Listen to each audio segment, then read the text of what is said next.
all rasas.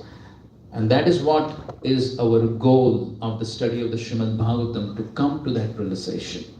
And therefore, Srila Prabhupada is giving a list of all the 12 rasas, 5 primary, 7 secondary. He's giving the total list of 12 rasas. And then he describes the sum total of all these rasas is called affection or love. And then he's describing how these rasas, these relationships, are present in the material world also. Just to revise a little bit, how does Srila Prabhupada define rasa in the Nectar of Devotion?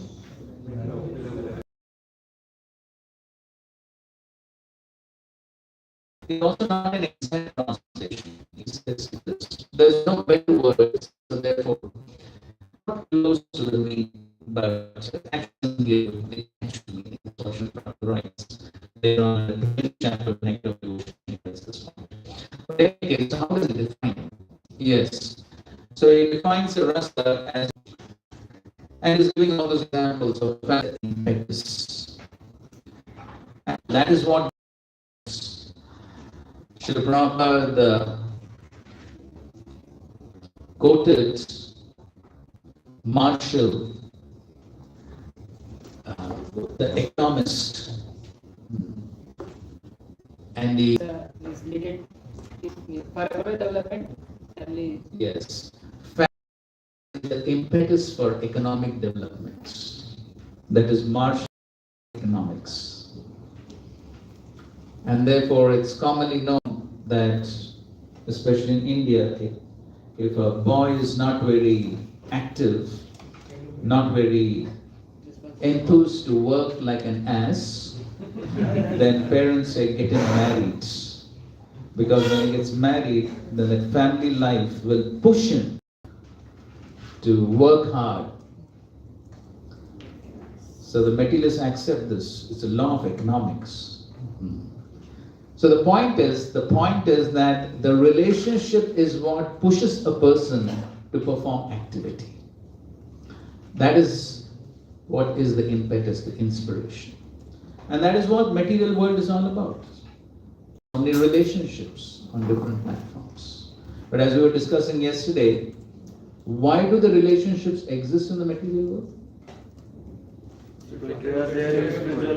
Because they are originally there in the spiritual worlds. And therefore Prabhupada writes in the next paragraph, he says, therefore the rasas were originally exchanged between the spiritual living being and the spiritual whole, the Supreme Personality of Godhead. The spiritual exchange or rasa is fully exhibited in spiritual existence between living beings and the Supreme Lord. The Supreme Personality of Godhead is therefore described in the Shruti mantras, the Vedic hymns, as the fountainhead of all rasas. When one associates with the Supreme Lord and exchanges one's constitutional rasa with the Lord, then the living being is actually happy. And which is the famous example that is given by Rupa Goswami in the Nectar of Devotion to show how Krishna is the fountainhead of all rasas, or he is the Akhila Rasamrita Murti. Which is the example? Fair enough? Okay, the wrestling arena. Yes, Krishna entering into the wrestling arena, and there were so many people who were seeing Krishna according to their specific relationships. They were all seeing Krishna in different ways. Only one person, Krishna, but Krishna is able to have these unlimited relationships with unlimited living entities simultaneously. Therefore, he is the fountainhead of all rasas, or the embodiment of all rasas. And so, the Galitam Phalam, the mature fruit, is the Srimad Bhagavatam, because the Srimad Bhagavatam is helping us to establish our original relationship with the fountainhead of all rasas. That is the goal of the Srimad Bhagavatam. And only when we establish that relationship with the Supreme Lord can we actually be happy. Without that, All relationships in the material world are simply perverted relationships which can never give one real happiness. So therefore, the goal of the Srimad Bhagavatam is to once again establish our constitutional relationship with the Supreme Lord. This is the essence of all the Vedic knowledge, and that is what is being presented in the Srimad Bhagavatam. So, now on the point of Galitam Phalam, let's read from Vishnu Thakur.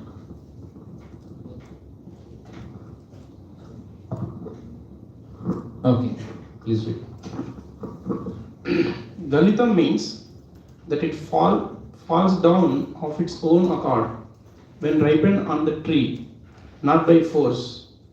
Thus, it is completely full of sweetness, even after falling from a high position in the tree. It does not break, nor does it lose its sweetness.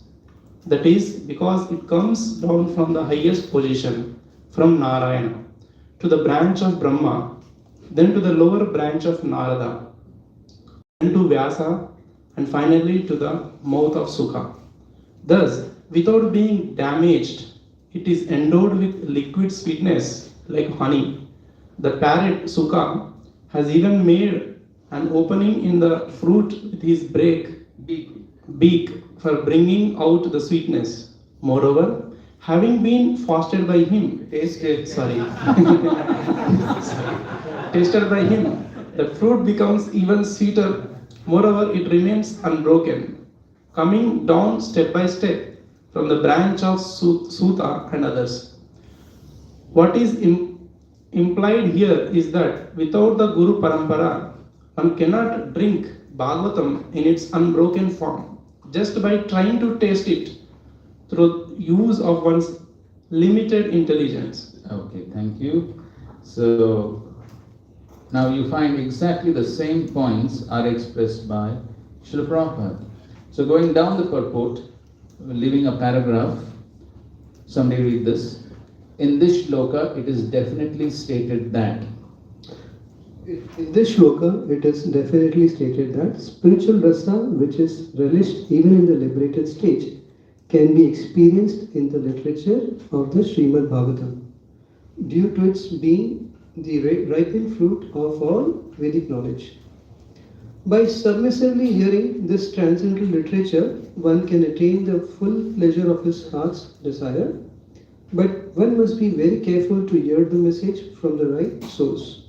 Srimad Bhagavatam is exactly received from the right source. It was brought by Narad Muni from the spiritual world and given to his disciple Sri Vyasadeva. The latter in turn delivered the message to his son Srila Sukadeva Goswami, and Srila Sukadeva Goswami delivered the message to Maharaj Parikshit just 7 days before the king's death. Srila Sukadeva Goswami was a liberated soul from his very birth. He was liberated even in the womb of his mother, and he did not undergo any sort of spiritual training after his birth. At birth, no one is qualified, neither in the mundane nor in the spiritual sense. But Sri Sukadeva Goswami, due to his being a perfectly liberated soul, did not have to undergo an evolutionary process for spiritual realization. Yet, despite his being a completely liberated person situated in the transcendental position above the three modes, he was attracted to this transcendental rasa of the Supreme Personality of Godhead, who is adored by liberated souls who sing Vedic hymns. The Supreme Lord's pastimes are more attractive to liberated souls than to mundane people. He is of necessity not impersonal, because it is only possible to carry on transcendental rasa with a person.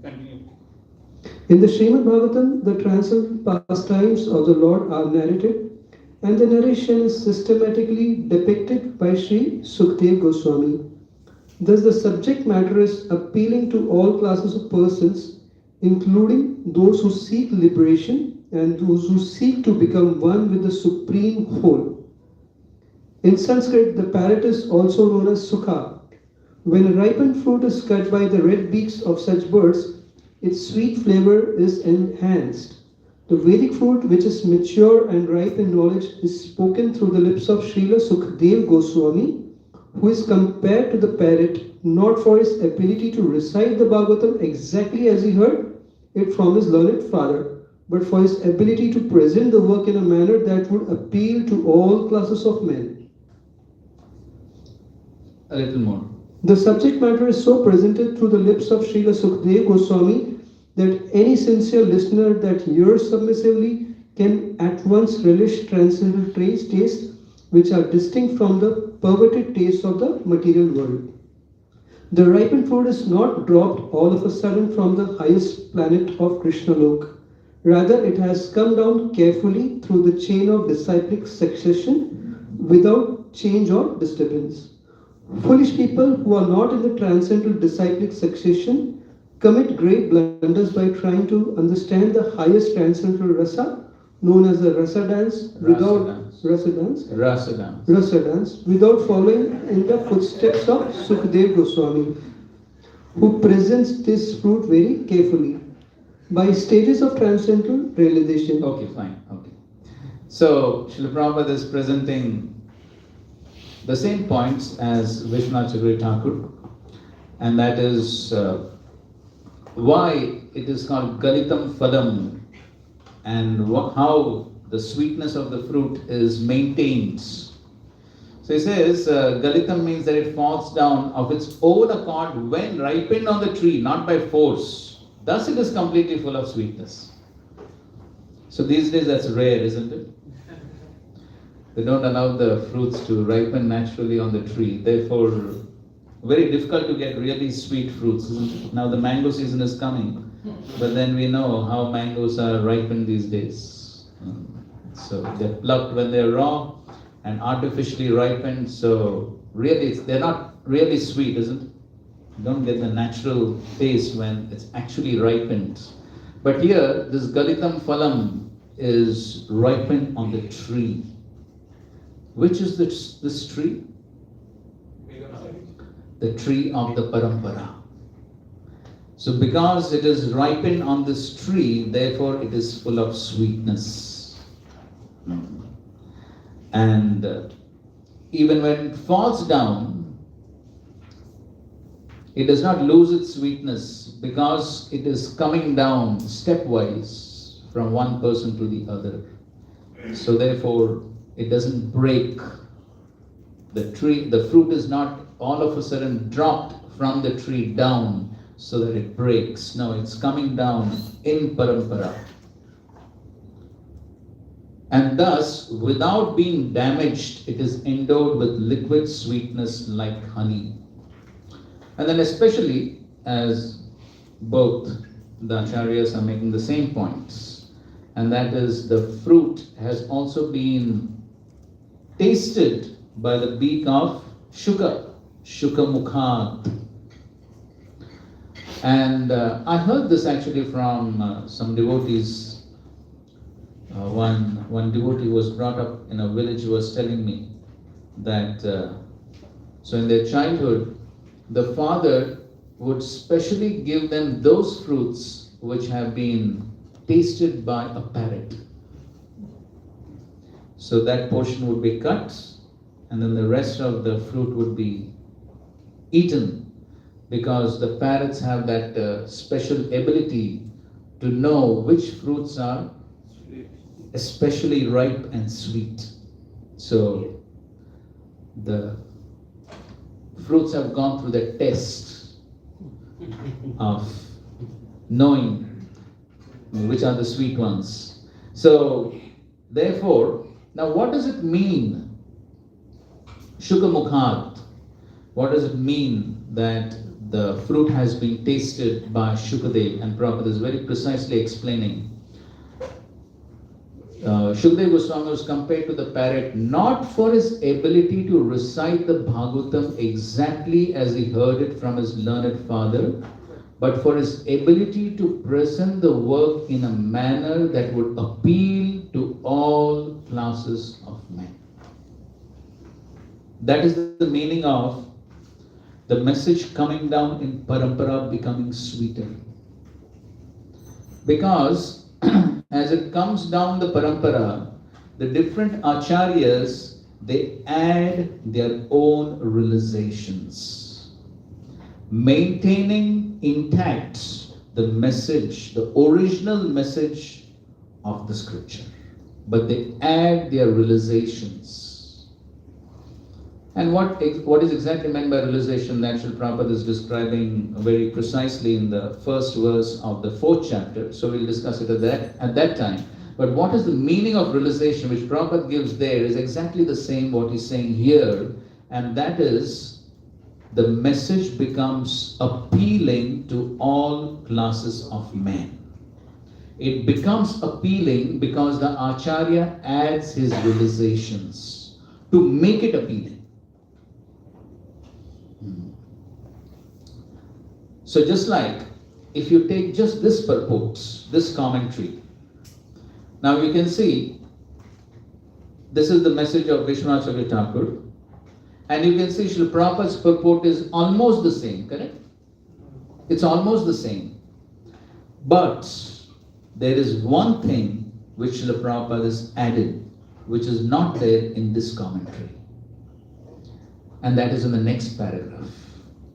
Srila Prabhupada has added this with reference to the current situation. And what is that? The entire next paragraph, almost the entire next paragraph, he's speaking about what? The professional reciters. Jumping to the 10th canto and the rasa dance. Now you don't find it here. Maybe that time that was not such a big problem. But in the recent times, then that's a big problem. So Srila Prabhupada is presenting that. That's how the acharyas make the subject matter more, as Prabhupada says, appealing to all classes of men. And you find that throughout the Bhagavatam, right? And throughout all the scriptures, you find Srila Prabhupada making the subject matter relevant to the modern day context. So later on we'll see Prabhupada speaks about India-China war, India-Pakistan war. So many of the modern day problems Prabhupada adds. That is how the acharyas make the subject matter appealing and relevant to the audience with whom they're addressing. And that's what Shukadeva Goswami also has done. Every acharya does that. Makes the subject matter relevant, appealing to all classes of men. And that's what makes the subject matter sweeter as it comes down in parampara. And therefore, in the entire next paragraph, Prabhupada is focusing on receiving the message in parampara from the bona fide source and not getting it from the professional reciters. And then we know the Srila Prabhupada very often quoted Sanatana Goswami, that if we take the message from the professional reciters, then what's it compared to? Snake touch. Yes, the milk touched by the lips of a serpent. So, even though it may appear to be milk, but still it has deadly effect after one drinks it. So similarly, it may appear to be the same message, Bhagavad Gita, Bhagavatam, but still when it is spoken by these professional reciters or those who are not in parampara, then what is the poison compared to? Yes, the consciousness. The polluted consciousness is what enters the sound vibration. And when that sound vibration enters our ears, enters our hearts, then what happens? Our consciousness also becomes polluted by their mentality. On the other hand, what is the effect of the sound vibration that is coming from the pure devotee is described by Srila Prabhupada very precisely in the 4th canto, 20th chapter, 25th verse purport, where Srila Prabhupada very beautifully describes that when the sound vibration emitted by the pure devotee may also appear to be ordinary sounds, but that sound vibration touches the saffron dust particles at the lotus feet of the Supreme Lord, the saffron mercy dust particles at the lotus feet of the Supreme Lord, and thus that sound vibration, when it enters into the ears, then it has the potency to transform the heart. So therefore, it is very important that one hear the sound vibration from the right person, because the effects of that sound vibration varies according to who is the vibrator of that sound vibration.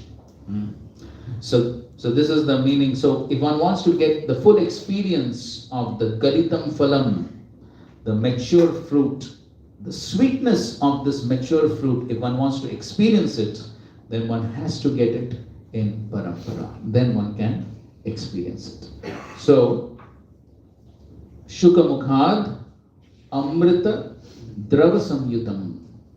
So, because it has been tasted by Shuka, or it is being given by Shukadeva Goswami, this Galitam Phalam, this phal, this fruit, how has it become? Amrita Drava, liquid nectar.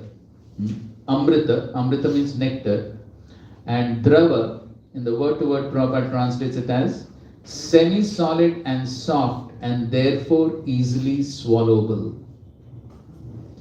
So we can recollect the pastime of Sri Chaitanya Mahaprabhu after a Harinam Sankirtan. What he did? Yes, he planted a mango seed, and the seed immediately grew into a huge mango tree, and there were beautiful, wonderful, succulent mangoes immediately manifested on the tree. But the speciality of those mangoes was no seed, no skin, simply liquid nectar. And that's exactly what is being described here.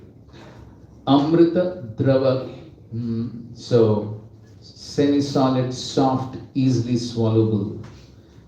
So maybe we can imagine.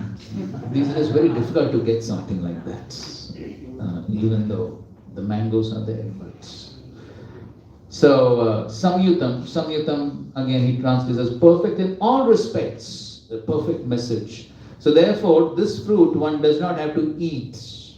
What one has to do? Pibata, drink. Okay, so that's the nature of this fruit. It's liquid nectar. And therefore, it is just full of rasam.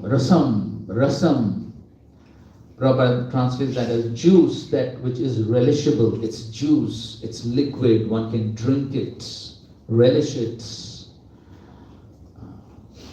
Till when one can relish it? Alayam, rasam, alayam. Alayam means till liberation, until liberation, or even in a liberated condition. So not that one relishes this juice for a short time. So if one at all gets such a juice, how long would one like to take this juice? Eternally, right? So that's what he's saying, that such a tasty juice, the juice is so tasty. Unfortunately, we can't taste it. Therefore, 1 hour, 2 hours, too much. But Vyasadeva is saying, till when one should relish? Till one is liberated. Another meaning of alayam is also till death, till annihilation. Till death one should relish. Because just like we eat foods, we drink, till when do we do that? Okay, till the hunger is satisfied. And then till death we continue eating, right? As long as we have this body, we eat. Why? Because that is what is required for the maintenance of the body. But what about the soul? What is the food for the soul? This juice. This juice is the food for the soul. So therefore, till death, and from a spiritual perspective, the death is liberation. Correct. So till the point one is liberated from material bondage, one should go on drinking this juice. Therefore the Bhagavatam itself says what? Nityam Bhagavata Sevaya. Nityam. Nityam. Always. One has to continue to relish this Bhagavatam. And when one actually reaches the liberated platform, then it is natural. Then one need not be told, please come for Bhagavatam class. No. Then one will naturally be rushing to hear the Bhagavatam, because one has developed the taste for the Bhagavatam. So, okay, please continue reading this commentary of Vishnu.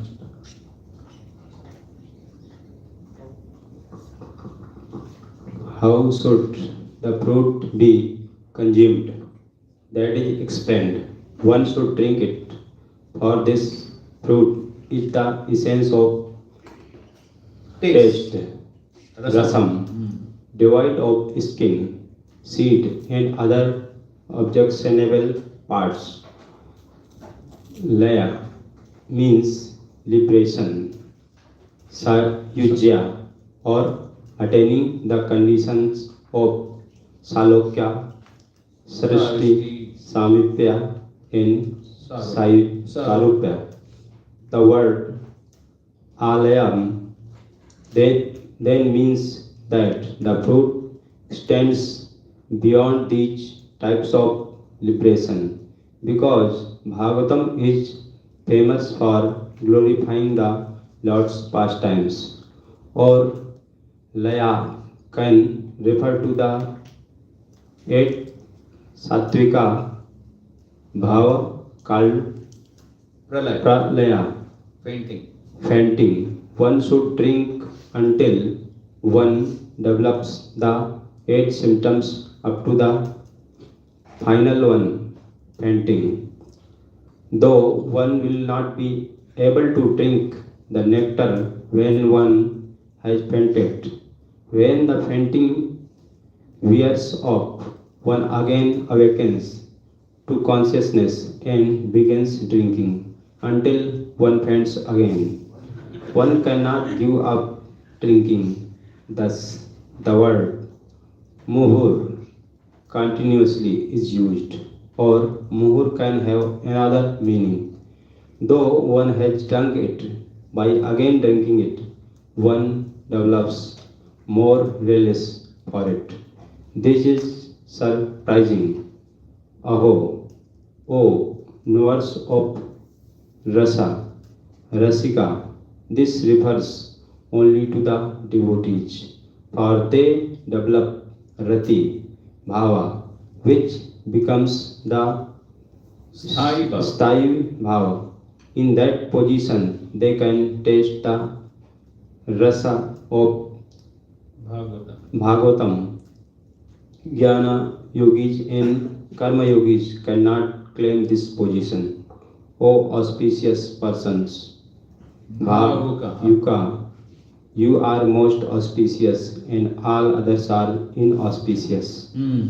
So it's giving another interesting meaning of laya.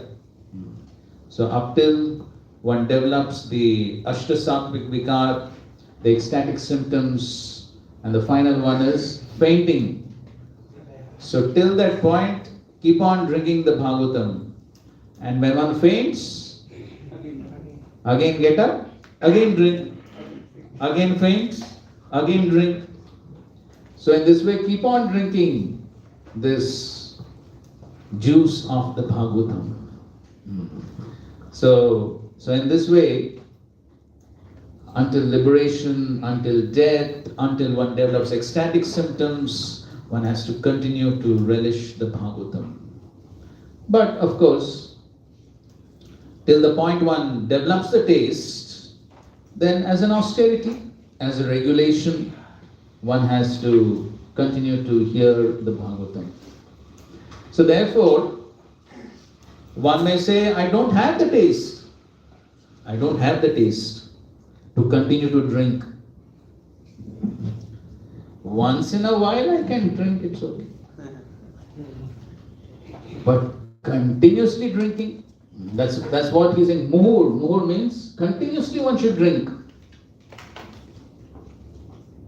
So then, if one wants to continue to drink, what is the solution?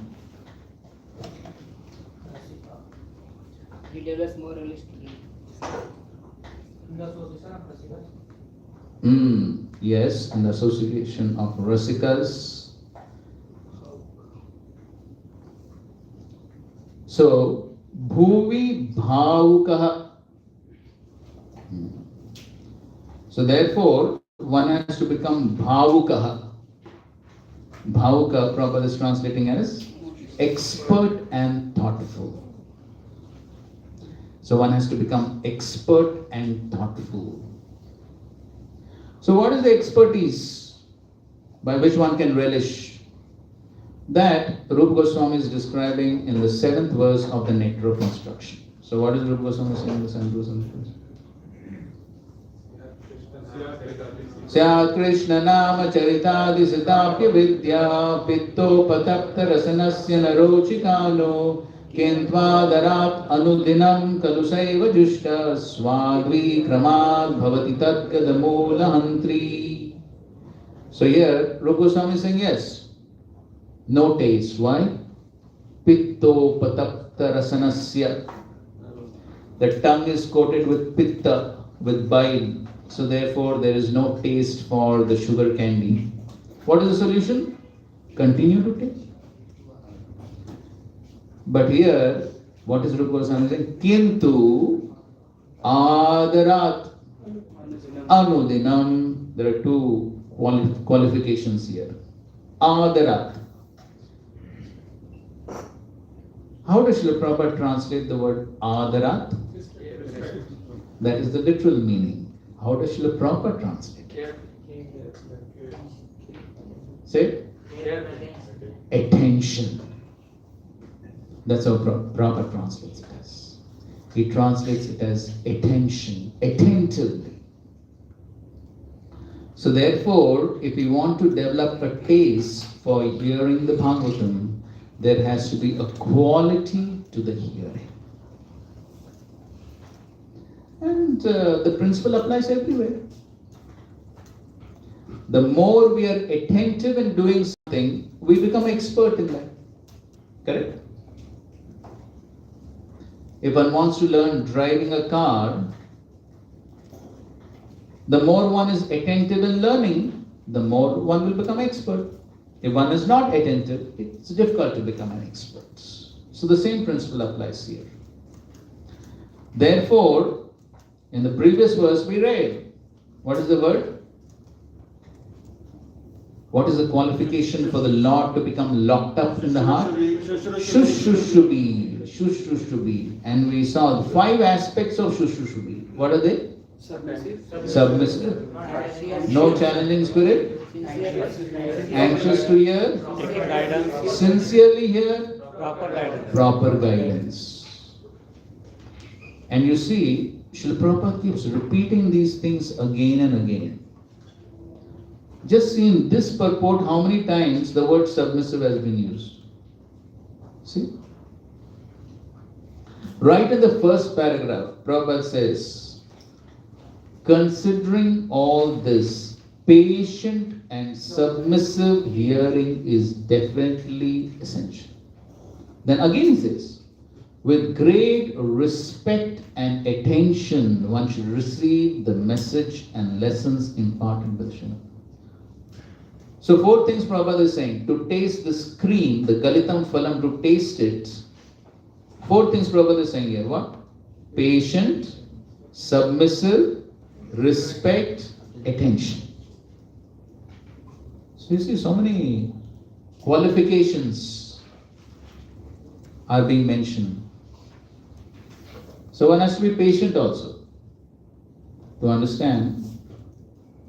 Actually, there are further purports also where Prabhupada repeats these points. One has to be patient. So now that we try to understand the Bhagavatam in a rush, as fast as possible, because after all, the certificate is most important. Patience. Patient and submissive hearing, respect, attention. The more we apply all this, the more we will relish. That's what Rupa Goswami is saying, that's what Srila Prabhupada is saying, that's what all the acharyas are saying.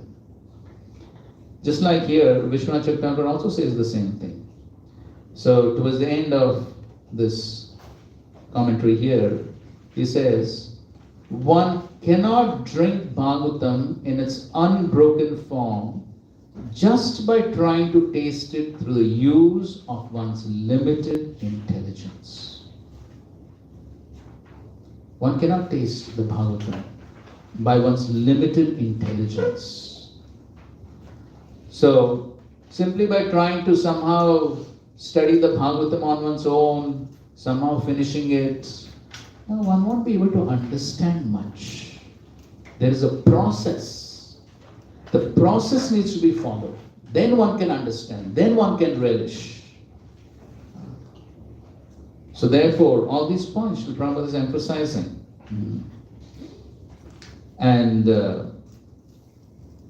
again you can see, further down the purport, again Prabhupada says, we read it, by submissively hearing this transcendental literature, one can attain the full pleasure of his heart's desire. You saw that? Further down the purport. Submissively hearing, one can attain the full pleasure of his heart's desire. That means one can relish the message when there is a quality to the hearing. Then again he says, but one must be very careful to hear the message from the right source.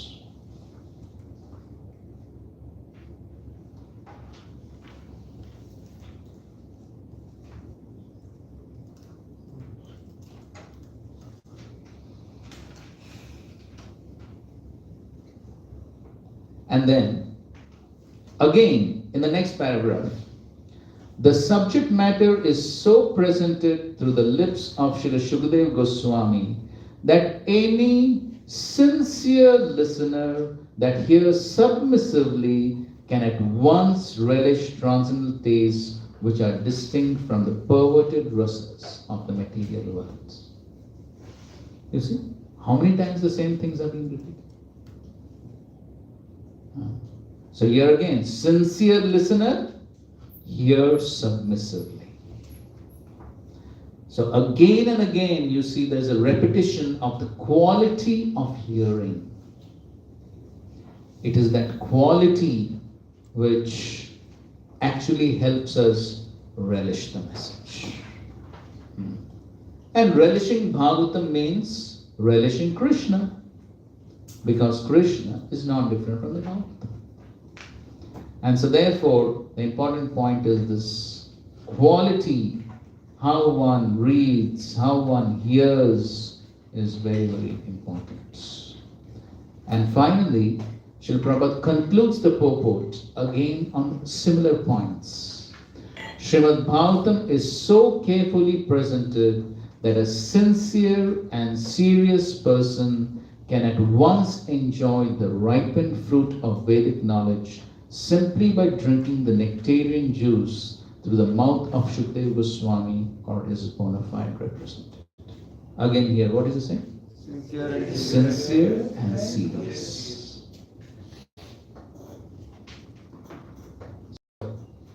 These are some pre-qualifications to relish this Amrita Drava, to relish this nectarian juice. Then these are the qualifications required. And so, the Bhavukaha, the expert and thoughtful men. So, the expert and thoughtful men are those who know how to relish the Bhagavatam. So then the expertise is in becoming sincere and serious. That is the expertise. Then one can relish the Srimad Bhagavatam. So as I was saying, that's only the devotees, the Jnana Yogis, Karma Yogis, they cannot relish the Srimad Bhagavatam. So Vyasadeva is inviting the devotees who are those who can appreciate rasa, or as the word says, the connoisseurs of rasa, those who can relish rasa. Vyasadeva is inviting them to relish the transcendental rasa of experiencing Krishna, the embodiment of all rasa, by relishing the Srimad Bhagavatam continuously. He's giving another meaning of Bhuvi Bhavuka. Okay, read. Bhuvi then indicates Raja.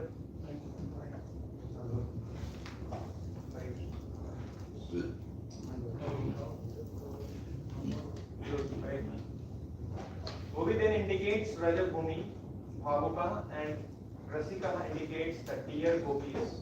O dear relishers of Krishna's rasa, drink the sweetness of the rasa arising from his form, Bhagavatam, or even the Bhagavatam Rasamadaya can mean relish rasa up to the point of embracing Adayam Krishna. Krishna's rasa is indestructible Amrita and flows away quickly from the mind, eye, drava. Therefore, drink that indestructible nectar in the form of his lips. In the case Nigama Kalpataru Galitam Phalam means Raganuga Bhakti, which is fully ripened fruit Galitam on the tree of Vedas. This fully ripened fruit is Raganuga Bhakti following after the sentiments of the gopis. This is the highest type of love. This is an acceptable meaning because, as mentioned in Brihat Vamana Purana, the Vedas, taking up the type of bhakti, accepted the forms of hundreds of thousands of gopis and drank the sweet rasa of his lips. This very secret meaning can be seen in the Prayers. prayers of The personified Vedas. Yes, so he is giving another viewpoint of Bhuvi Bhavuka. So referring to Brajabhumi, and the Bhavuka refers to the gopis of Vrindavan who are relishing the highest rasa of Madhurya Ras in relationship with Sri Krishna. So indicating Raganuga Bhakti. So that's another aspect. Okay, that's the discussion on this verse. Okay, let's read Srila Prabhupada's lecture on this. So this verse recommends that Pibasa Bhagavatam Rasamalayam, Rasam Alayam, Laya means To merge. to merge. We are also merged into the material world, just like your body, my body is material, but I am the soul. You are the soul. I am merged into this material, but because I am spirit, although I am merged, I am not getting happiness. Just like if you are put into the Atlantic Ocean, you merge, but because you are not the living entity of the water, you cannot be happy. You cannot be happy. That means That merging. that merging is there. You have to merge into the spiritual existence. Then you will be happy. That is Bhagavata Rasamalaya. So Prabhupada is basically explaining that so as long as we are merged into material existence, just like if we are put into the ocean, we cannot be happy because our position is not to be in the water. So similarly, we are in the material world, As spirit souls, we are in the material world and material bodies, but that is an incompatible situation for the spirit soul. Therefore, we cannot be happy in the material worlds.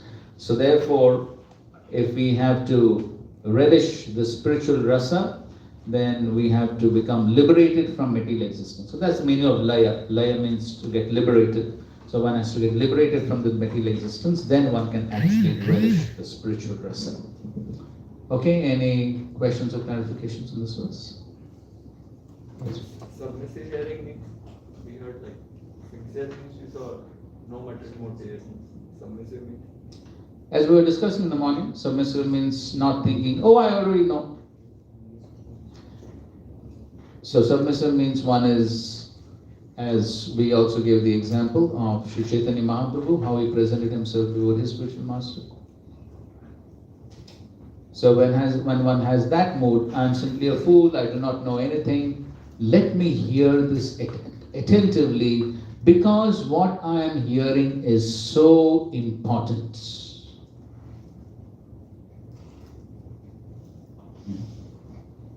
So just like when we are honoring prasadam, so that time we are quite attentive, isn't it? Very eager, very anxious. Why? Why? Conscious of religion is more important. Okay, there's rasa, but why are we able to relish that rasa? We are in the body? Huh? Okay, another type of bhava. But what's the main reason why we consider that activity as very important? Yes, we understand the need, we understand the importance. We know that, or at least we think that if I don't eat, I will die. At least that's what we think. So the main point is we understand the importance. We understand the importance.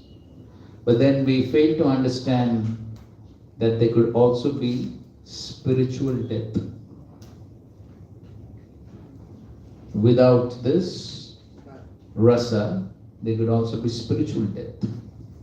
So when we understand the importance, how important this is for my spiritual life, just as the food is important for material life, for the material body. Of course, it's not ordinary food, it's prasadam. I agree, but just to make a point. So we have to realize the importance of this activity for our spiritual lives. So when we realize the importance, then we will also pay attention to this. Then when we pay attention to this, then one will actually be able to relish.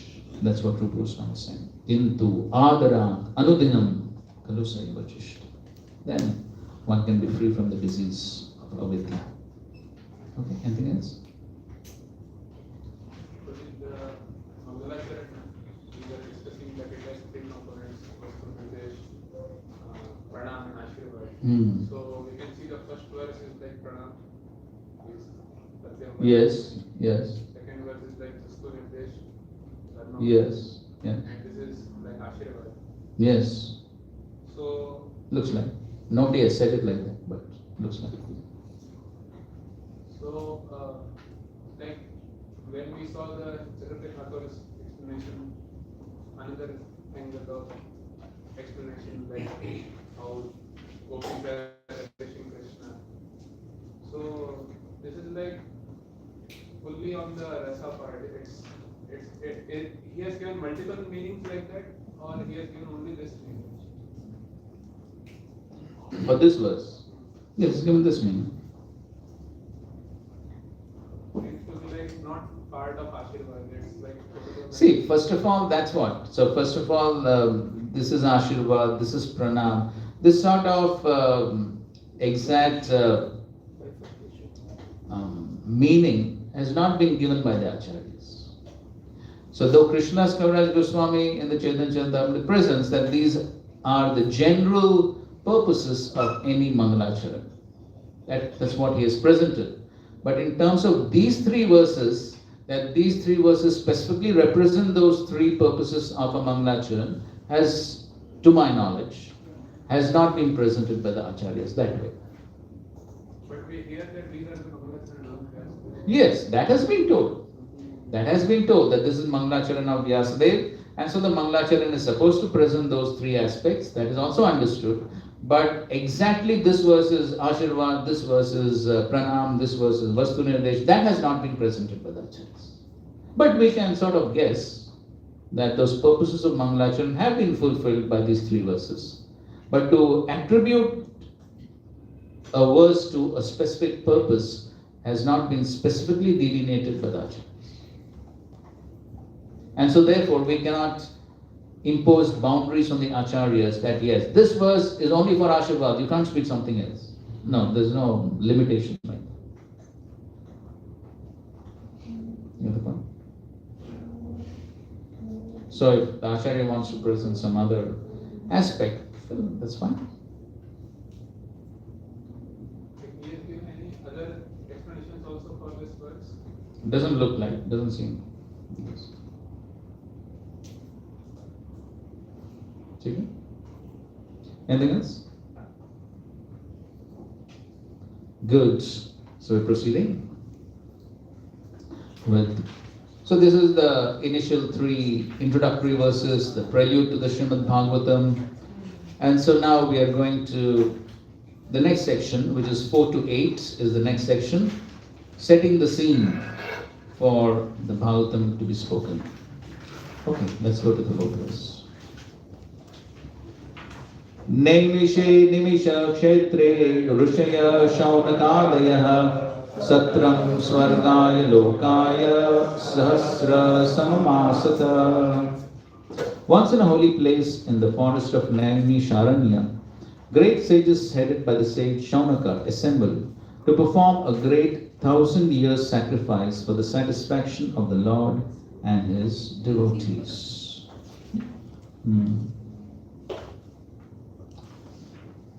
So, as Srila Prabhupada writes, the prelude of the Srimad Bhagavatam was spoken in the previous three shlokas.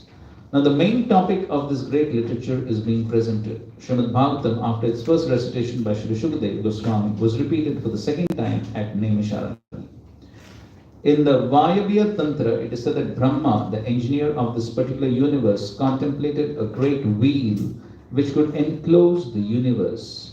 The hub of this great circle was fixed at a particular place known as Naimisharanya. Similarly, there is another reference to the forest of Naimisharanya in the Varapuran, where it is stated that by performance of sacrifice at this place, the strength of demoniac people is curtailed. Thus, Brahmanas preferred Naimisharanya for such sacrificial performances. So, this story about Naimisharanya is further being explained by Vishnacharya Thakur. Please read.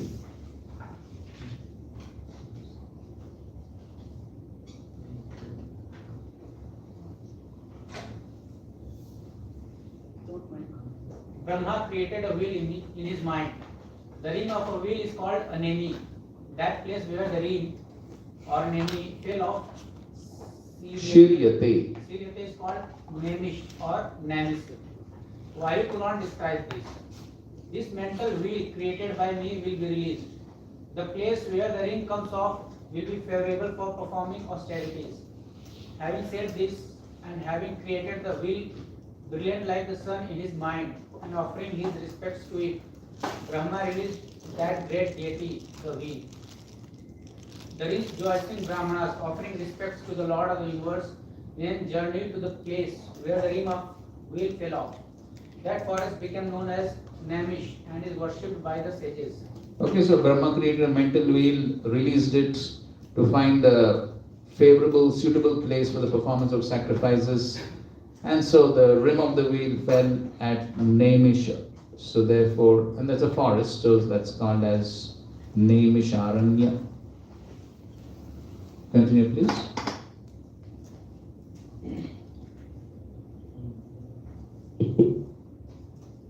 Having done that, the Lord then spoke to Gormukh. Gormukh, the powerful demon, was killed in that forest Aranya.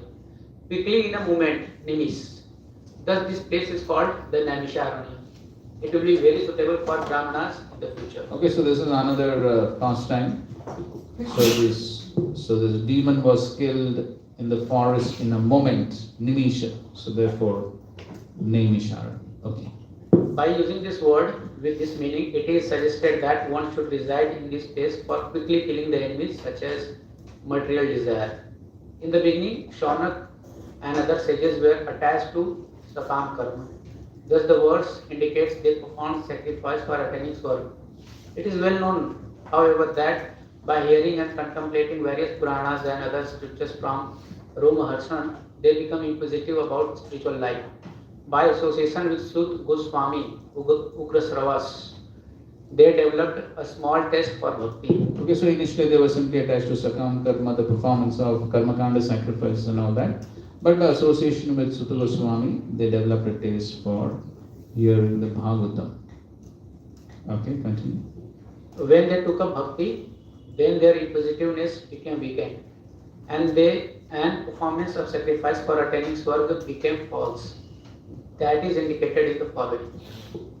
Kalim agatam ajnaya kshetra asmin vaishnave vayam asina dirgha satrena kathayam sakshana hare.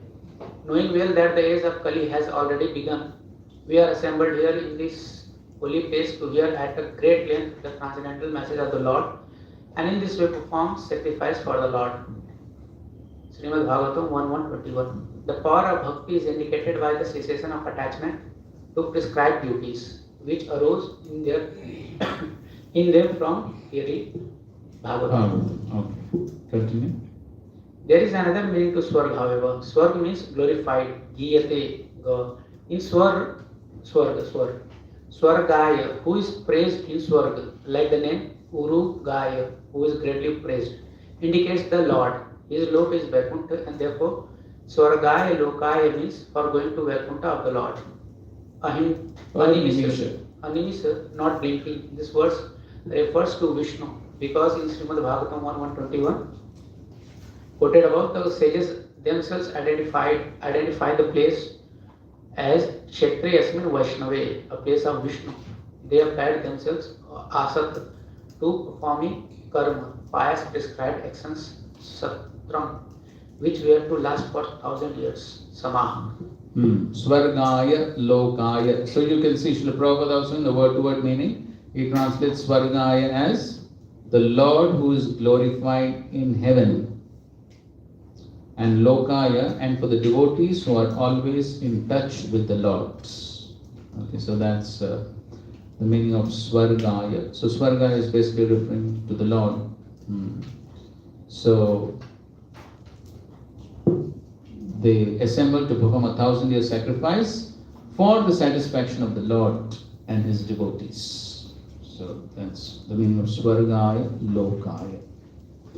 Okay, so then text 5. Ta ekada tu munaya pratar huta hutagnaya satkritam sutamasina paprachuridam adarat. One day after finishing their morning duties by burning a sacrificial fire and offering a seat of esteem to Srila Sutta Goswami, the great sages made inquiries with great respect about the following matters. So 2 points here are being explained. One thing is Prata. Prata means morning. So Prabhupada writes morning is the best time to hold spiritual services. That's one point. And another point here is Paprachu idam adarat. So they offered a proper seat, asina, and then with great respect they made inquiries from Sutta Goswami. So Prabhupada writes that towards the end of this paragraph, towards the end of his purport. Those who listen to the Bhagavatam may put questions to the speaker in order to elicit the clear meaning, but this should not be done in a challenging spirit. One must submit questions with a great regard for the speaker and the subject matter. This is also the way recommended in Bhagavad Gita. One must learn the transcendent subject by submissive oral reception from the right sources. So again, the point of submissive oral reception. So this is what we were talking yesterday also about the culture of the Bhagavatam. So you can see throughout the Bhagavatam, there is also a culture that is presented. So this is, as we saw, Prabhupada translated the word Shushrushu as culture. So this is the culture of the Bhagavatam. This is culture that needs to be learned along with the philosophy of the Bhagavatam. And you can see it throughout the Bhagavatam. So regarding this morning time, Srila Prabhupada is speaking something here. Okay, read this. This is basically on this verse. And the speaker Sudha Goswami was given his due respect. The Vyasasana. Vyasasana. Here it is said Sat Karma. Kritam. Sat Kritam. Sat Kritam means with due respect. The welcoming, receiving. Sat Kritam Sutta Asina. The speaker must sit very comfortably. Sutam Asina. Sukha means certainly he should not feel any inconveniences. Then the speaking will go on nicely. Sat Kritam Sutta Asinam Prapachata. Prachu. Praprachu. Then the question idam adarat. The question should be put not by challenging, by adarat with great adoration. I beg to submit, this is my question. Can you tell me like this? No, that is challenge, very submissively. Tad vidhi pranipatena, Bhagavad Gita 4.34. The question should be put by surrender. If somebody challenges, he will never be able to understand. The question has to be very submissive. Here it is also said Adharata. You will find Arjuna was questioning Krishna, and at the end, I have heard like this. If you think that I am fit to understand it, you can please explain it. Similarly, Parikshit Maharaj also asking submissively. If you think I can understand, then please explain. This is the process of question. So Prabhupada is explaining this, the process of questioning. So he's saying the right way of question is, I beg to submit, this is my question. So that's the right move. Now that, can you tell me like this? He's saying, no, not that way. I beg to submit, this is my question. This is culture. Okay, continue please. Or somebody else can do, no problem. Next person. Yes, this is very important. Therefore, we are insisting everyone to rise early in the morning. Even though sometimes we rise early in the morning, we compensate in other time. Prabhupada knew what everyone is doing. This should be practiced. You see, the reducing eating, sleeping, mating, that is a spiritual advancement. This is the taste. The more you reduce, the idea is to bring it to nil, just like Goswamis. They did it. Nidra, ahar, vihara, kada. They conquered over sleeping and eating and mating. Conquered over. So our ideal is, we are fighting with Maya. So the fighting will conquer over Maya when we see that we are not disturbed by these four processes: eating, sleeping, mating and defending. This is the taste. Nobody has to take certificate from anyone else how he is spiritually advanced. He can taste himself. How far I have conquered over these four things: eating, sleeping, mating and that's all. That is the taste. So it is not required that don't eat, don't sleep, don't, but minimize it. At least regulate it. Try. This is called austerity, tapasya. I want to sleep, but still I shall regulate it. I want to eat, but I must regulate it. I want sense enjoyment, so I must regulate it. That is whole civilization. Regulates. Krishna says in Bhagavad Gita, what? So, Prabhupada is saying the same thing. Regulated. reduce it.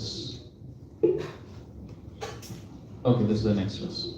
Okay, fine. So now the sages are beginning to ask some questions. But before they ask the questions, first of all, they are expressing to Sutta Goswami why Sutta Goswami is qualified to speak the Bhagavatam. So in the next 3 verses, 6, 7 and 8, the qualifications of Sutta Goswami to speak the Bhagavatam have been presented.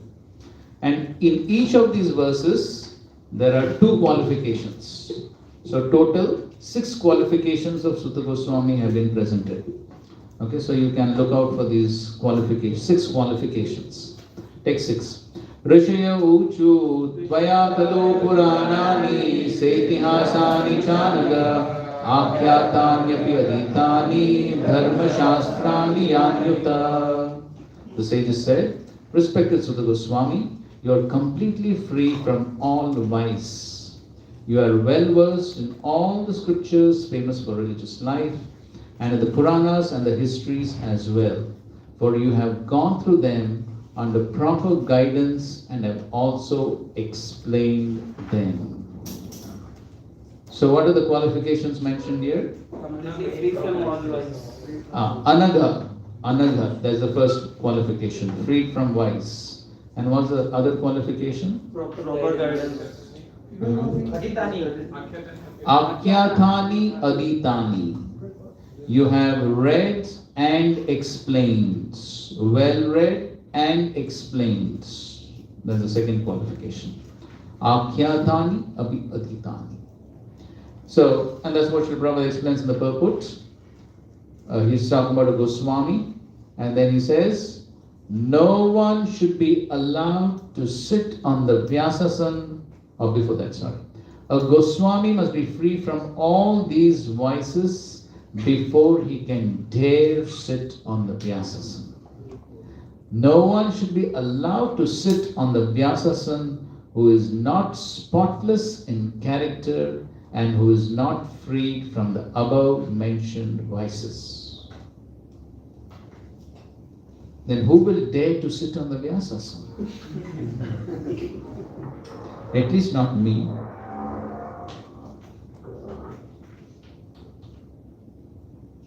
So how do we understand this? Prabhupada is saying, no one should be allowed to sit on the Vyasasana unless he is spotless in character, free from all vices.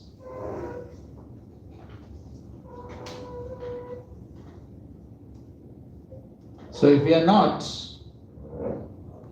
then should we dare to sit on the Vyasasana? Yes, Prabhu. On the order of Acharya. Okay, that's one point, which is correct. Yes, on the order of superior authorities, on their order, yes, we can dare.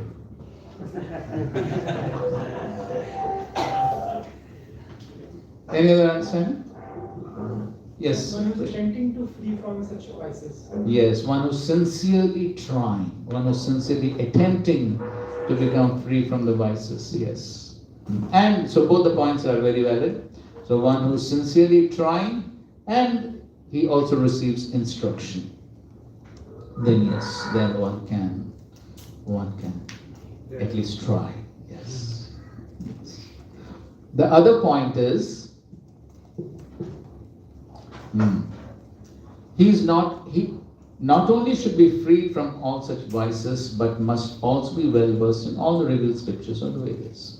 And then further down he says, to hear and explain them is more important than reading them. One can assimilate the knowledge of the revealed scriptures only by hearing and explaining.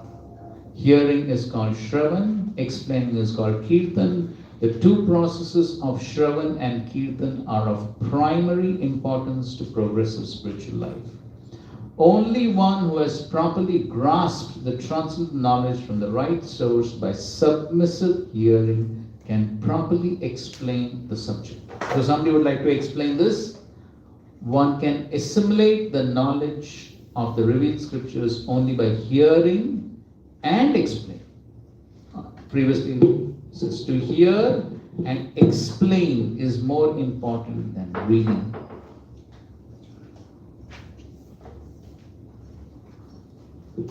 These to be done like earlier verses also had seen that which will be appealing to all the class of people are hearing the subject matter should be practical applicable to the listeners. ठीक है? So why both are important? Akhyatani, Agitani. So why reading and explaining? While the explaining part is also important. So then when we read, we do it from a service point of view that I will use it for my service. Okay. So explaining it also is for preaching purposes I am using, so the service attitude will come while reading. Okay, so there will be a service attitude, okay, because one has to serve by explaining. Okay, that's could be one understanding. Yes, Raj. By explaining what he read, Mhm. will be more understandable to himself and it will be helpful for others also. So why it becomes more understandable? Because he repeated hearing. Because when we are explaining, we hear ourselves also. Okay, fine. Okay, so when we are explaining, we are also hearing. So that helps us want to understand better. Okay, fine. That's also right. Yes, Ron. We have heard that there are 4 stages of hearing. One is Shravana. Okay, 4 stages of getting knowledge. Hmm. So one is Shravanam, then Hmm. is Mananam, then Nididhyasanam. Nididhyasanam. So basically when we speak out, we have to do Mananam and then speak out. So Hmm. it becomes digested, Hmm. easy to observe. Yes. So when we speak, then we are forced to do mananam. Right. Okay. Yes, that's correct. Yes. Explaining is also one of the service. Yes, that's what he was saying. Yes. Explain is also one of the service. That's correct. Sure. So while we are explaining, so we also contemplate for the relevant examples that Srila Prabhupada speaks about, so it becomes more applicable, like Nididhyasanam what he was talking about. Hmm. So that examples makes that particular statement of Bhagavatam come true with the help of examples. Yes. So there's more contemplation, think of examples, how it becomes relevant, all that. Yes. While reading, we are full of vices, but then we hear from the persons who are free from vices, our understanding goes on increasing, and then we can explain further depending on that hearing. Okay. So you're explaining why hearing is better than reading. No, we can read, but we can understand depending upon our own understanding. But at the same time, we will hear from the authority that Bhagavad Padhiya Bhagavatasthan. Okay, fine. Yes. When we explain, somebody will be there as an audience. They will cross check what we read is right or wrong. So you'll get some feedback. That's also possible. Yes. Yes, Prabhu. So we will apply also when we speak out, when we do kirtan. We'll try ourselves that way. And speaking then, I should be also applying them. Yes, very important points. So when we speak, then we will automatically become a little more conscious. Oh, I'm speaking these things, but am I applying? So it forces one to apply. So therefore, all these points are correct. Therefore, Prabhupada says, one can assimilate the knowledge of the revealed scriptures only by hearing and explaining. There's a specific word used there. What is that? Assimilate. So what is the meaning of the word assimilate? So just like we may eat foods, after eating there is digestion in the stomach. From the stomach the food goes to the intestines, and in the intestines there is assimilation taking place. So assimilation means the most important nutrients are absorbed into the bloodstream, and then the body gets strength. So if one is eating, but the nutrients are not being absorbed into the blood, what will happen?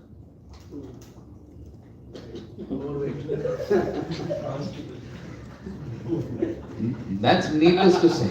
But what will happen if the nutrients are not absorbed into the bloodstream? You will become weak. Yes, one will become weak because the nutrients are not being absorbed. Similarly, so one may think, oh, I'm eating so much of food, but I'm not getting any strength. Because there could have been some problem with the absorption. Sometimes when there are some deficiencies of some enzymes, hormones, then the absorption does not take place. Then the person remains weak in spite of the eating. Similarly, one may think, oh, I'm reading so much. I've read so many books. But still, I'm feeling spiritually weak. Why? Because the assimilation, the absorption may not be taking place.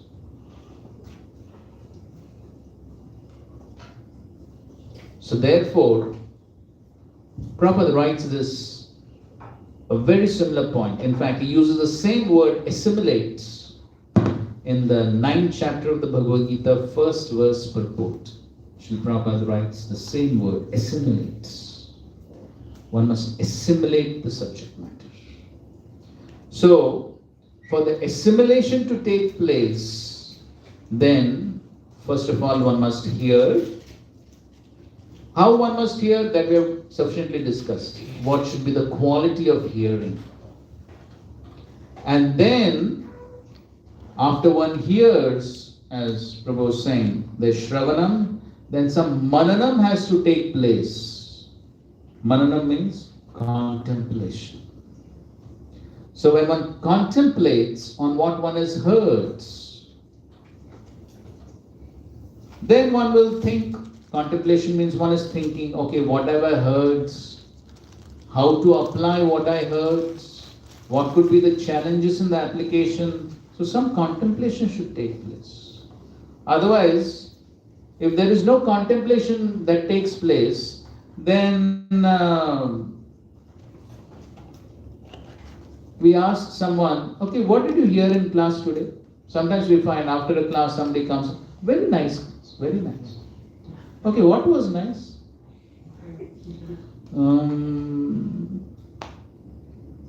It was nice. There were some nice points.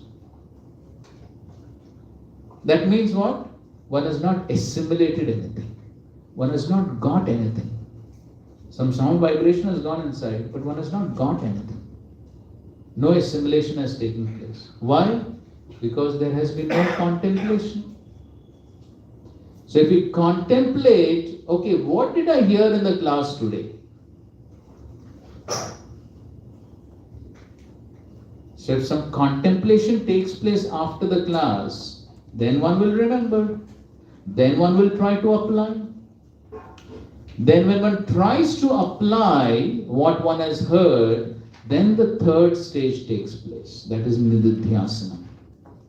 Then there is application. Then there is realization. That realization is the actual strength one derives from the assimilation. That is the end products. The end products of the assimilation of knowledge is the realization. Because when one gets realized knowledge, then one is convinced of that philosophical truth. One has full faith. That is realization.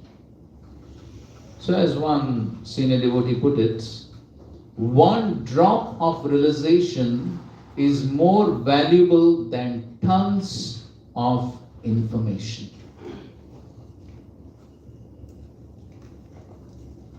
The South Indian Brahmin at Srirangam, most probably he didn't have much information. But what he had? The ultimate realization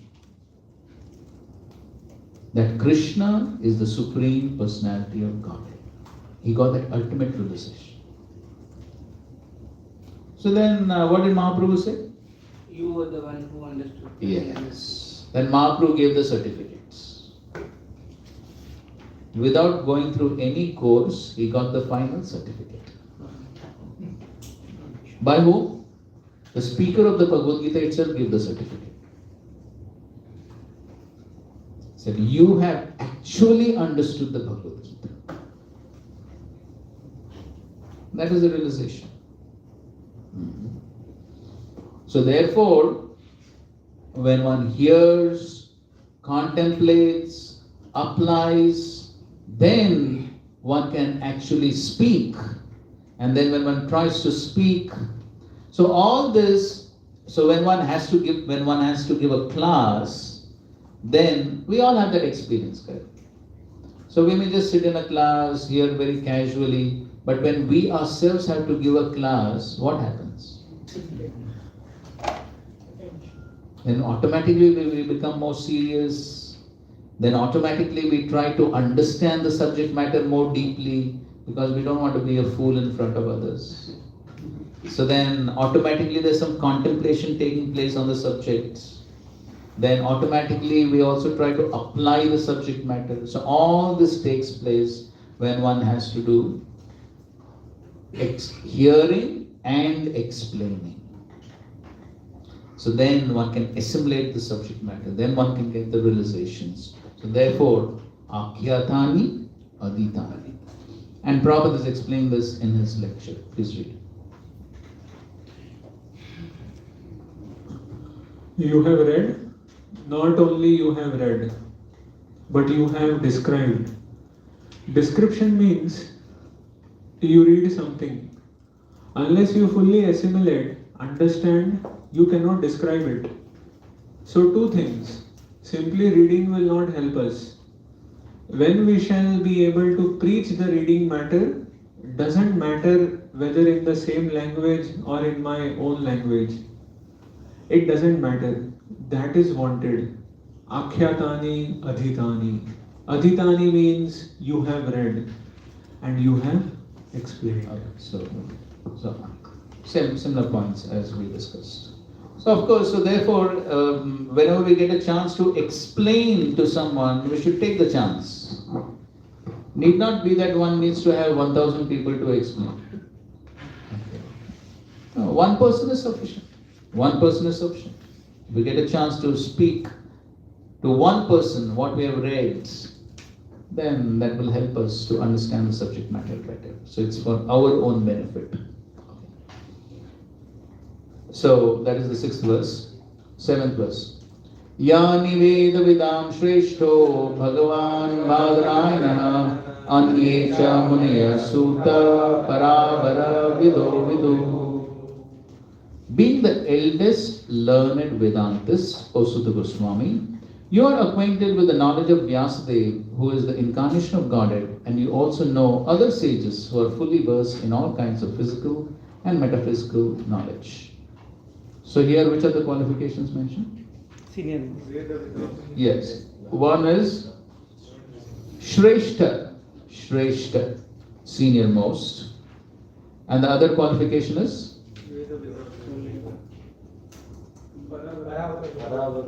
Yes, Paravara Vida. Amongst the learned scholars, one who is conversant with physical and metaphysical knowledge. That means matter and spirit. So he's learned in both matter and spirits, physical and metaphysical knowledge.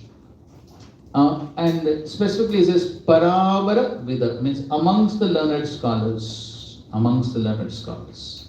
So as Srila Prabhupada writes that Srimad Bhagavatam is a natural commentation on the Brahma Sutra or the Badrayani Vedanta Sutras. It is called natural because Vyasadeva is the author of both the Vedanta Sutra and the Srimad Bhagavatam, lessons of all the traditions. And then here Prabhupada is giving another qualification to sit on the Vyasasana. So he says one can sit on the Vyasasana only after being conversant in all systems of philosophy, so that one can present fully the theistic views of the Bhagavatam in defiance of all other systems. Somebody would like to explain this statement? Another qualification to sit on the Vyasasana.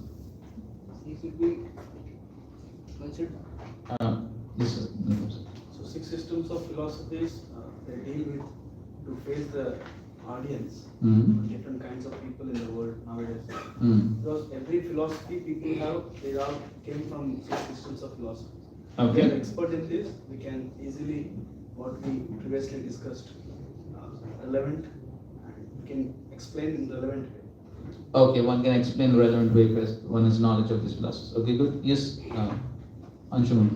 One should have means he will converse in philosophy means one should have the at least he can able to face the public in the sense that he is able to convince that all the systems philosophy among them the theistic way of presentation is the best. Okay, so he he can can. give bhakti from all the. Okay, so he can present the superiority of bhakti. That's what you're trying to say. Okay, fine, good. Some other points? Okay. So we should be able to defend the principle of Bhagavatam from the attacks of this 6 systems of philosophy, which is atheistic. Okay. Protect the Bhagavatam from the attack of the 6 systems. Okay, good. Yes? Yes, Prabhu. If we are conversant or well versed in different areas or aspects of philosophy, it will be a milestone where we can preach the movement of Srila Prabhupada in a more perspective way.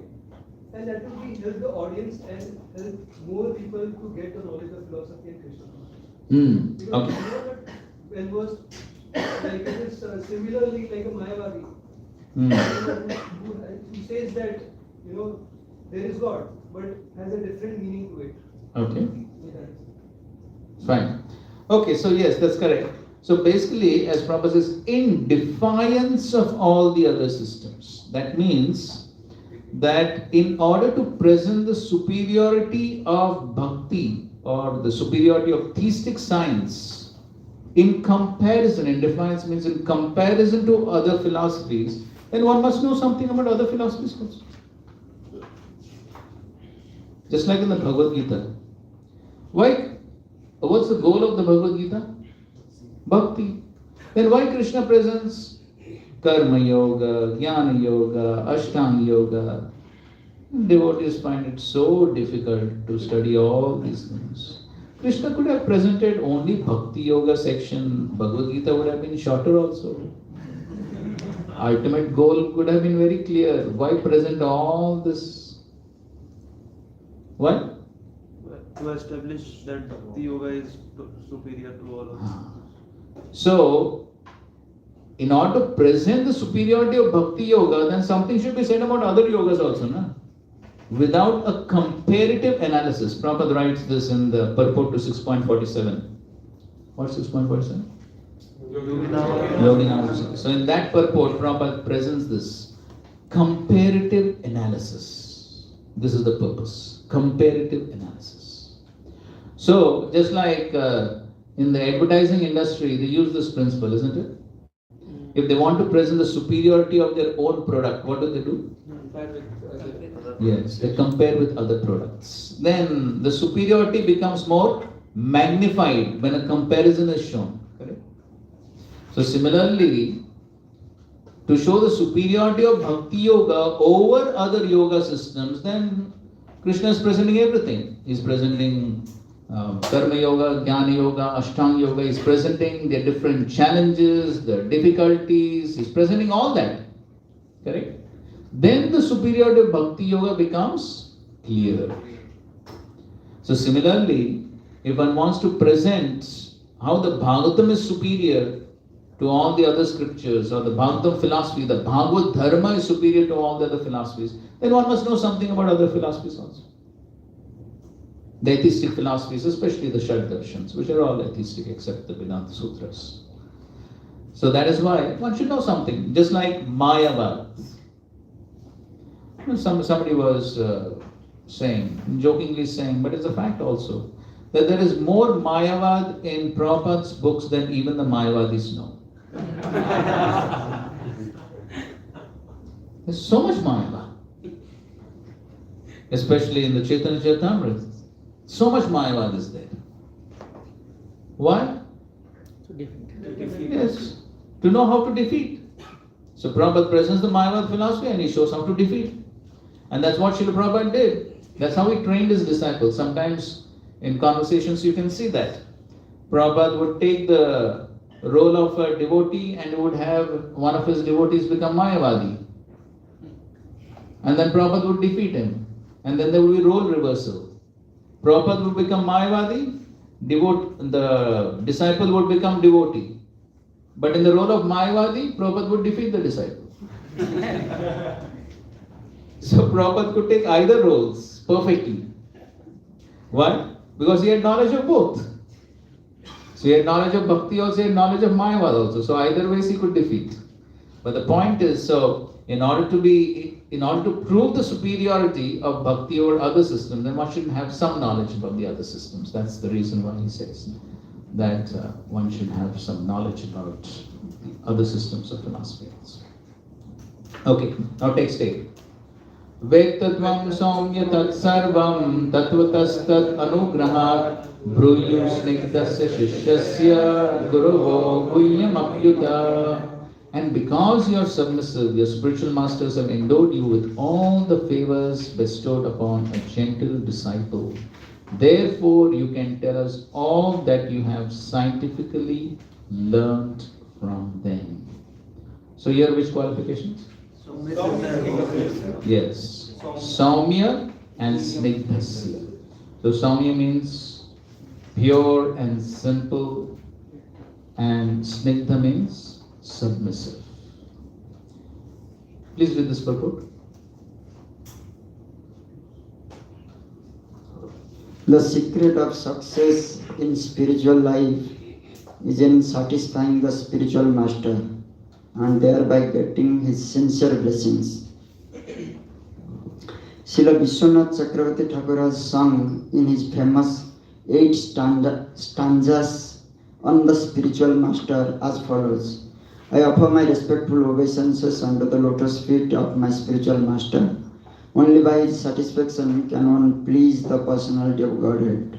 And when he is dissatisfied, there is only havoc on the path of spiritual realization. It is essential, therefore, that a disciple be very much obedient and submissive to the bona fide spiritual master. Srila Sutta Goswami fulfilled all these qualifications as a disciple, and therefore he was endowed with all favors by his learned and self-realized spiritual masters such as Srila Vyasadeva and others. The sages of Naimisaranya were confident that Srila Sutta Goswami was bona fide. Therefore, they were anxious to hear from him. So, this point of course comes in the Narad Muni section also. But here we can see that because of these qualifications of Sutta Goswami, Tattvatas Tat Anugrahat. So because of these qualifications, Saumya, Snigdasya, what he attracted? Anugraha, the grace. And because of that grace, what happened? Guravo Guhyam. So what was Guhyam, what was secret, was revealed by the spiritual masters. Guru. So as Krishna also in the Bhagavad Gita again and again he has said that the spiritual knowledge is Guhyatamam, very confidential. Or Bhakto Sime Saka Cheti Rahasyam. So you find many times these words are used, Rahasyam, Guhyam. So somebody may say, how many Bhagavad Gitas, Bhagavatams are being distributed? Every year? Millions. Then what is Guhya?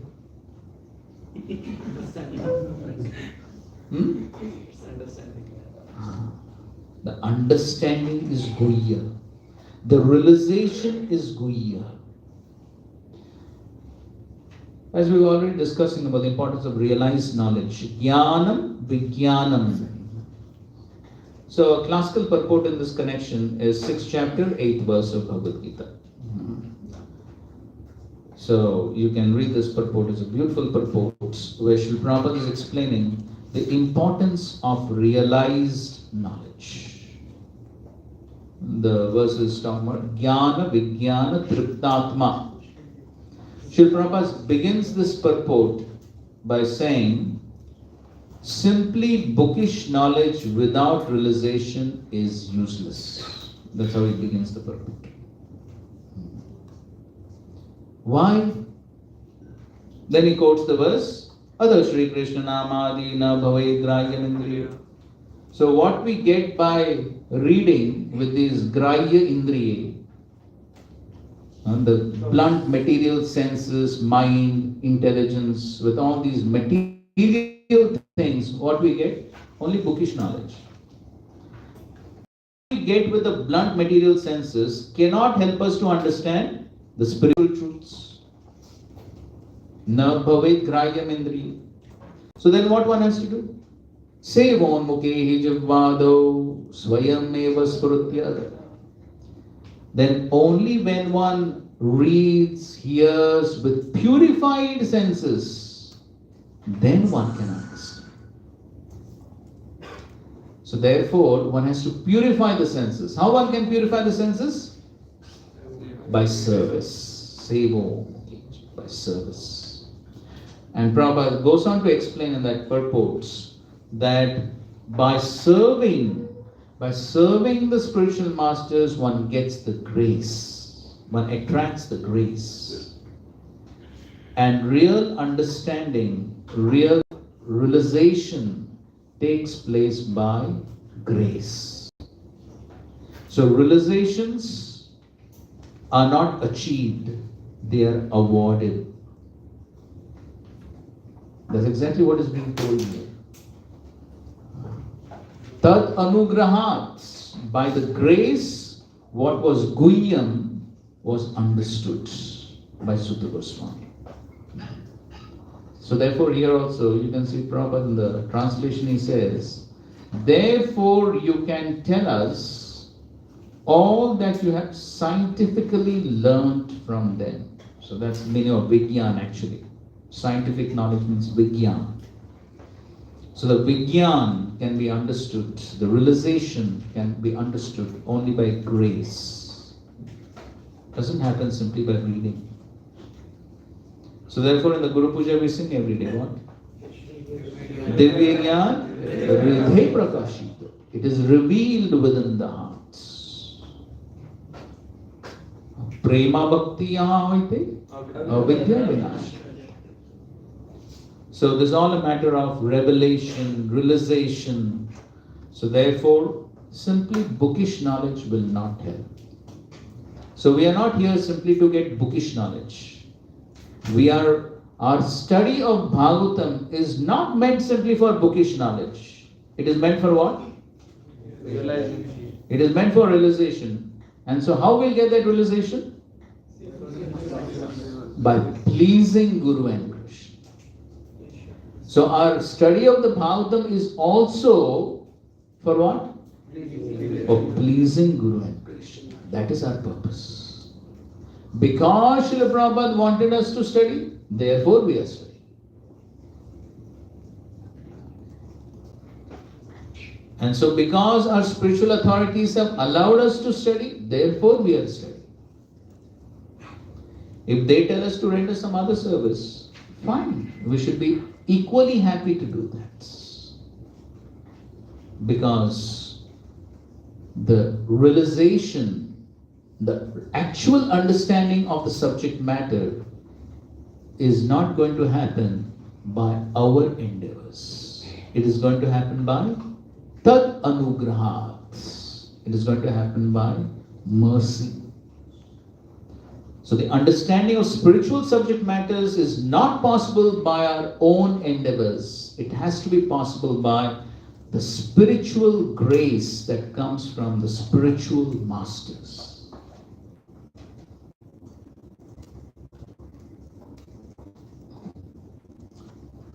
So how many qualifications? Let's revise. 6 qualifications. The 2 qualifications in the 6th verse. Yes, so free from vice and heard and explained. What is the qualification in the 7th verse? Yes. So most, and he has studied the subject matter. He has understood them in defiance of all the other philosophies. And in the 8th verse, Saumya and Snigdha. That is pure and simple and submissive, gentle and behaved. So these are all the qualifications of the Goswami by which he became qualified to understand and speak the Srimad Bhagavatam. Thank you very much. Srila Prabhupada ki jai, Rangraj Srimad Bhagavatam ki jai. Yes, please, you have a question? Okay, we can take one question. 2 minutes. So it takes 6 people written. Hearing is more important than reading. Could you please elaborate on it? Hearing is more important than reading. As we were discussing in the morning's class also, that the essential principle here is that we may read, but we won't be able to understand unless we see the subject matter through the eyes of a pure devotee. Nirmal Sarana. Correct? So therefore, when we hear, then we are hearing the realizations of the pure devotee. So as far as we are concerned, we are not just reading the Bhagavatam. We are reading the Bhagavatam with Srila Prabhupada's purports.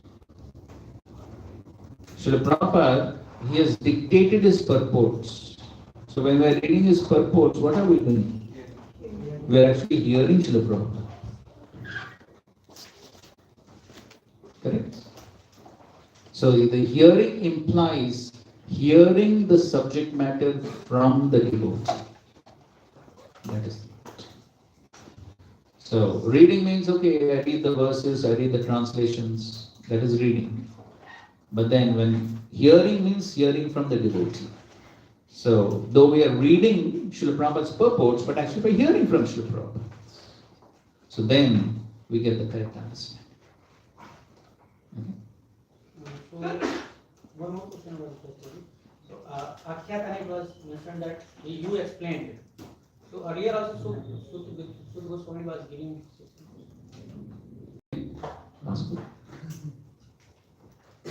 That's what they say, that he read and explains. So maybe he explains before us. Okay, fine. Thank you very much. Okay, so just a point about the assessments. We just want to clarify a few things. So, so as you, in your booklets, you have seen that there are some short answer questions. So under closed book questions, there are 2 sets of closed book questions, correct? You've seen? Yes. So the first set is very short answer questions. And there's another set of closed book questions which are slightly longer answer questions. So you will get both types of questions in your closed book exam. So in your closed book exam, you will get some of the short answer questions and some of the long answer questions. Both types of questions you will get. Usually the test will be for 50 marks, maximum time 1.5 hours. So that's the usual pattern of the closed book test. And so it's, you prepare the answers to these questions individually, and then you study them, and some of those questions will come. And as far as the open book questions are concerned, so we will select 1 or 2 questions per unit, and you have to write answers to those questions. So you are already well versed in Bhakti Shastri, word limit of 800 to 900 words, and you know how to write an essay. Okay, so usually we'll give one question per unit. So if you want, I can tell you the open book question for this unit right now. So I suppose it is the first question of the first chapter. Read the question. Briefly explain with reference to Read, one of you read. How the Bhagavatam establishes Krishna as the absolute truth. Then show how this understanding refutes common misconceptions about God, reflects the mood and mission of Srila Prabhupada, helps your faith in Krishna consciousness, and helps your practices of devotional service. Okay, so first of all, you have to establish Krishna's supreme absolute truth from this first verse of the Bhagavatam using all the various references and various points that we have discussed. So from the purports basically. So you have to establish Krishna's absolute truth. That's the main part of the question. And then there are those sub-questions. So in the sub-questions, what's the first one? Refute common misconceptions. Yes, refute common misconceptions. So in the purport itself, you can see Prabhupada is refuting many misconceptions. Okay, so just to remember a few. So one misconception is Prabhupada himself is putting an argument that somebody may say that okay, God is creator, I am also creator. How does Prabhupada refute? God creates once, male and female, and it goes on. But we have to create separately. So like that. So some more misconceptions Prabhupada has put there in his purport. So you have to write the misconception and how to refute it, both. And then what's the next one? Mood and how in the purport you'll find there are many aspects of Srila Prabhupada's mood and mission. Okay, let's give an example.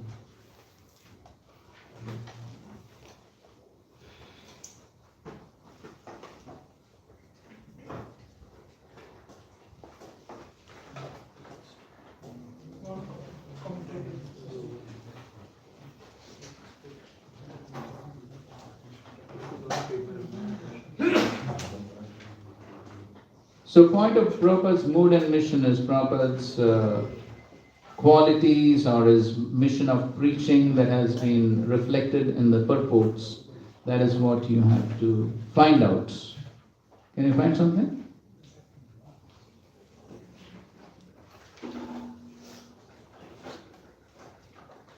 Just like we discussed, an important point of impersonalism. So Prabhupada has written this point. We had quite a good discussion yesterday on this point about the impersonalists. How the impersonalist philosophers have given indirect impetus to the abominable mundane sex life because they have overstressed the impersonality of the ultimate truth. So refuting impersonalism, Mayavad is an important aspect of Srila Prabhupada's mood and mission. So like these statements can be picked up and a little bit of explanation of these statements. And then? Helps your faith in Krishna consciousness. So this is a personal application. So how by discussion on this verse your own faith in Krishna consciousness is increased. So you have to write those points. So why your faith has increased. Faith in the Lord has increased by the study of this first verse. So that's what you write on the last part. Helps your practices of devotion. Okay, so then how your practices will improve. When faith improves, then practices should improve, isn't it? So then what will you do to improve your practices? That's what you have to write. Okay, so how your practices have improved or will improve. How would you like to improve your practices on the basis of this proper understanding? So these are some of the points that you have to write. Okay, is it clear? So that's for the first minute, that's your first question. And that's the open book. And then, so the passing percentage for the closed book is 65%. Open book is 60%. Then shloka test, you also have a list of shlokas.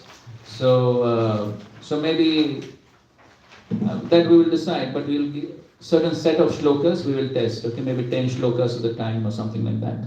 So we will tell you the dates and then the shlokas will be tested at intervals. Okay. So when a certain set of chapters is finished, then we can have the shloka test. And in addition to Bhakti Shastri, here we have presentations. Okay, so 2 Bhagavatam classes and 2 presentations on topics from the first 3 cantos and the next 3 cantos. From first 3 cantos, 1 Bhagavatam class, 1 presentation on a topic. Similarly, for the next 3 cantos, 1 Bhagavatam class from a verse. So those list of important verses, from those verses only we will select, and the Bhagavatam classes will have to be given. So Bhagavatam classes, like we have the normal Bhagavatam class, on the verse you'll have to present it exactly the same, but there are certain criteria for assessment, like understanding, personal application, preaching application, Srila Prabhupada's mood and mission. So all these aspects need to be covered in your presentations. And presentation is on any topic from the Bhagavad. We'll give you the list of topics and then you can choose and then give a presentation. So that 65% is the passing mark for all the 4 presentations put together. Okay, so that's as far as the assessments are concerned. And attendance is 75% is the minimum attendance per unit. Okay, per unit minimum attendance is 75%. These are all the rules and regulations of the Board of Examinations. That we have presented that in your booklet. Okay, so those are the criteria for assessment. Okay, so this is something that is. Only one question for this group. Yeah, for this unit, only one question. If you're not satisfied, we'll give you more. Thank you very much. Srila Prabhupada ki jai, Srimad Bhagavatam ki